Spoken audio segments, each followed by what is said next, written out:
Halo teman-teman, perkenalkan kami dari kelompok 3 akan menyampaikan materi simetri dan kesebangunan. Nah, sebelum kita ke materi, saya akan memperkenalkan anggota dari kelompok 3, yaitu ada Vincentius Dwi Nugroho Taron, ada Yohana Yesis Kusumaning Tias, dan Novita Triutami Haryanti. Miskonsepsi.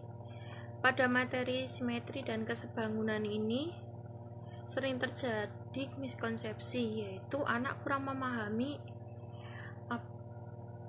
perbedaan simetri dengan kesebangunan dan sering terbalik pada saat mengerjakan soal simetri dengan kesebangunan ini. Contohnya, kesebangunan ini bangunnya sama besar. Misalnya ada 4 gambar. Yang gambar pertama yaitu segitiga, gambar kedua persegi, gambar ketiga persegi panjang, gambar keempat persegi.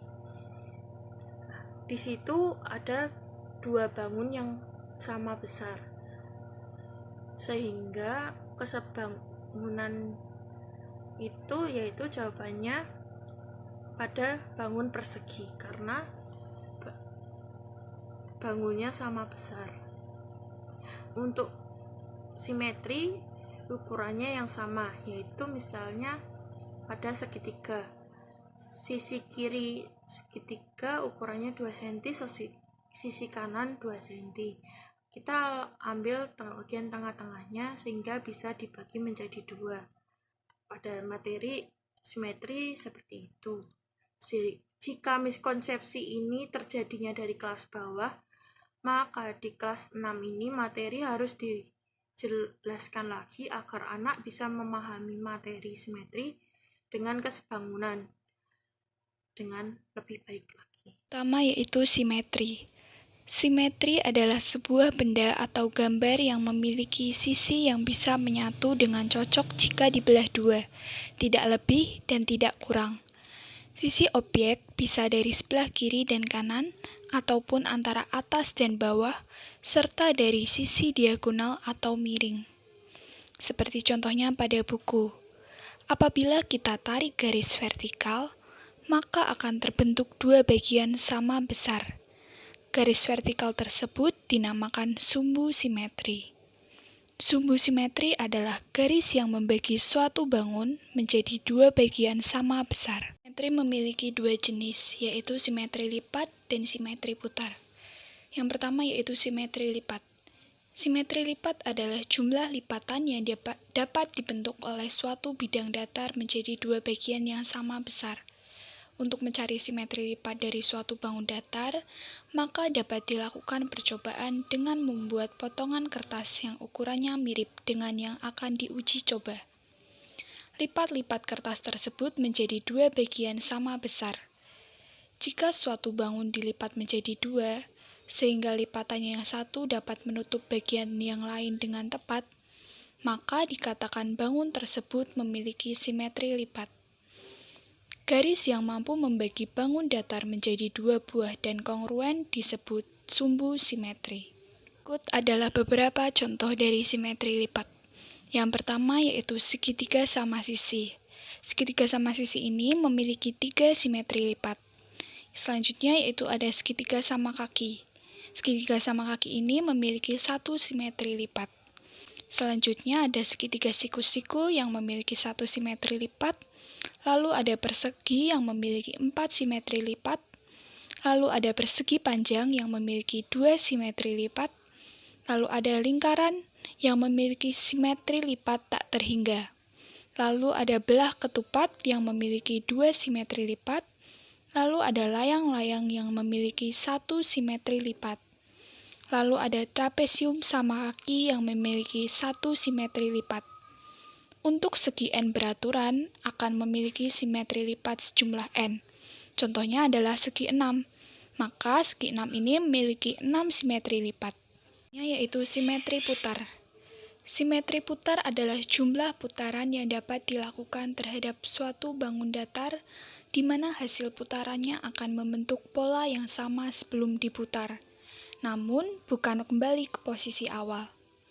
Suatu bangun mempunyai simetri putar jika ada satu titik pusat dan bangun tersebut dapat diputar kurang dari 1 putaran penuh, sehingga bayangannya tepat pada bangun semula.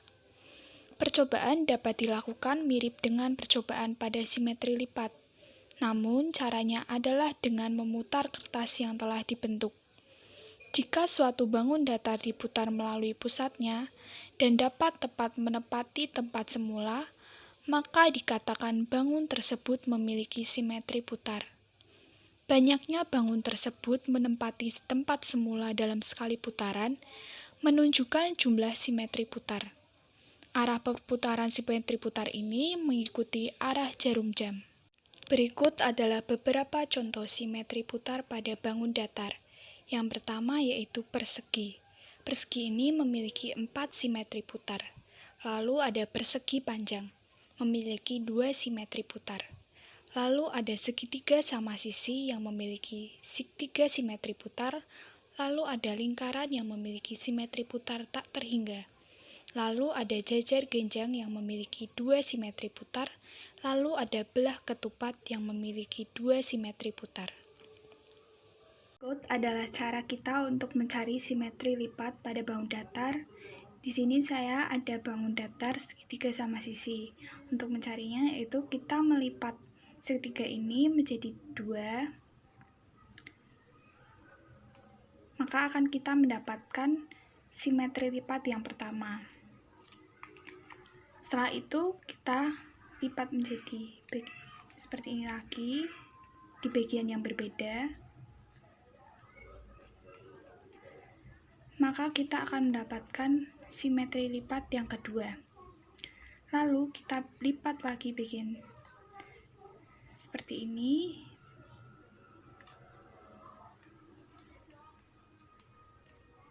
Kita akan mendapatkan simetri lipat yang ketiga. Maka kita bisa menyimpulkan bahwa segitiga sama sisi ini memiliki 3 simetri lipat. Adalah cara kita untuk mencari simetri putar pada sebuah bangun datar. Bangun datar yang saya siapkan di sini adalah segitiga sama sisi. Pertama-tama, kita beri nama pada setiap titik yaitu A, B, dan C. Lalu kita menggambar segitiga sebagai segitiga awal pada sebuah kertas yaitu titik A, B, dan C. Sama seperti segitiga ini. Setelah itu kita tempelkan segitiga ini pada segitiga yang semula sudah kita gambar tadi. Lalu kita putar segitiga ini. Kita akan mendapatkan simetri putar yang pertama. Lalu kita putar lagi. Di sini kita akan mendapatkan simetri putar yang kedua. Lalu kita putar lagi. Di sini kita akan mendapatkan simetri putar yang ketiga, di mana titiknya sama seperti pada awal mula. Selanjutnya, saya akan menjelaskan tentang kesebangunan. Kesebangunan merupakan sebuah bangun di mana sudut-sudutnya mempunyai kesesuaian yang sama besarnya, dan juga panjang sisi-sisi sudutnya juga bersesuaian dengan mempunyai sebuah perbandingan yang sama. Dengan kata lain, kesebangunan merupakan dua buah bangun yang memiliki sudut serta panjang sisi yang sama. Kesebangunan pada umumnya dilambangkan dengan menggunakan simbol notasi berikut. Selanjutnya adalah kekongruenan, yaitu merupakan dua buah bangun datar di mana kedua bangunnya sama-sama memiliki bentuk dan juga ukuran yang sama. Kekongruenan biasa dilambangkan dengan pemakaian simbol notasi berikut. Nah, pada slide selanjutnya, teman-teman bisa melihat perbedaan dari kesebangunan dan kekongruenan. Kedua sifat tersebut memiliki perbedaan. Bisa kita lihat dari ciri-cirinya. Pertama adalah ciri-ciri kesebangunan, yaitu besar sudut-sudut yang bersesuaian itu sama. Bisa kita lihat pada kedua contoh bangun kesebangunan, pada sudut A dan juga sudut titik K. Kemudian sudut B berbanding dengan sudut L. Kemudian C dengan sudut M. Dan juga D dengan sudut N. Kemudian, pasangan sisi-sisinya yang bersesuaian mempunyai perbandingan nilai yang sama.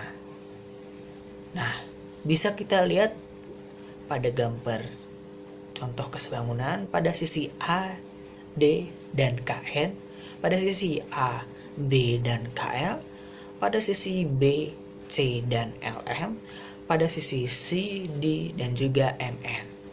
Kedua sisi tersebut memiliki perbandingan nilai 3/6 dengan 1/2. Nah, dari uraian di atas dapat kita simpulkan bahwa A, D per KN berbanding dengan A, B per KL berbanding dengan B, C per LM berbanding dengan C, D per MM. Selanjutnya adalah ciri-ciri kekongruenan, yaitu memiliki bentuk dan ukuran yang sama. Kemudian, pasangan sisi-sisi yang bersesuaian merupakan sama panjangnya. Kemudian, sudut yang bersesuaian merupakan sama besar. Dua bangun yang sama persis memang bisa disebut sebagai kongruen. Namun, secara formal, dalam konteks bangun datar, jika terdapat dua bangun datar bisa disebut kongruen apabila memenuhi ciri-ciri tersebut. Nah, setelah mendengar penjelasan saya, teman-teman pasti dapat mengetahui bahwa kesebangunan dan kekongruenan memiliki perbedaan, baik dari definisi maupun ciri-ciri. Nah, yang membedakan kongruen dan sebangun adalah bangun dikatakan kongruen jika sisi-sisi yang bersesuaian harus sama panjang. Sementara jika bangun dikatakan sebangun apabila perbandingan sisi dengan sisi yang bersesuaian harus sama besar. Sehingga dapat disimpulkan bahwa seluruh bangunan kongruen sudah pasti sebangun. Namun, jika sebangun belum tentu kongruen. Selanjutnya, kita akan membahas contoh soal kesebangunan. Febri memiliki tinggi badan 150 cm. Febri kemudian berdiri pada titik yang memiliki jarak 10 meter dari sebuah gedung. Ujung bayangan dari Febri berimpit dengan ujung bayangan gedung.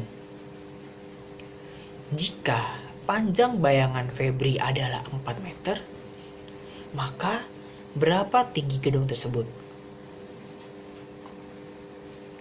Nah, sekarang mari kita bahas bersama-sama. Pertama-tama, perhatikan terlebih dahulu gambar bangun segitiga ABE dengan segitiga ACD.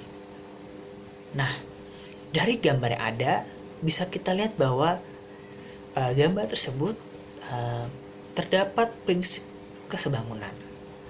Maka, kita bisa menerapkan cara yaitu EB per DC EB per DC sama dengan AB per AC. Sebelum menentukan tinggi gedung tersebut, terlebih dahulu kita menyamakan semua satuan angka, semua angka ke dalam satuan meter untuk mempermudah proses menghitung. Jika sudah, bisa kita lihat bahwa tinggi badan Febri yang awalnya 150 cm menjadi 1,5 meter. Jika sudah, maka kita tinggal memasukkan semua angka ke dalam caranya, ke dalam rumusnya. Nah, jadi bisa kita tuliskan bahwa 1,5 per DC sama dengan 4 per 14. Untuk menghitungnya, pertama-tama kita kalikan 1,5 dengan 14, kemudian kita bagi dengan 4. Dan kita akan mendapatkan hasil DC sama dengan 5,25 meter. Nah, sekian dari saya. Selanjutnya, sekian dari kelompok kami. Terima kasih.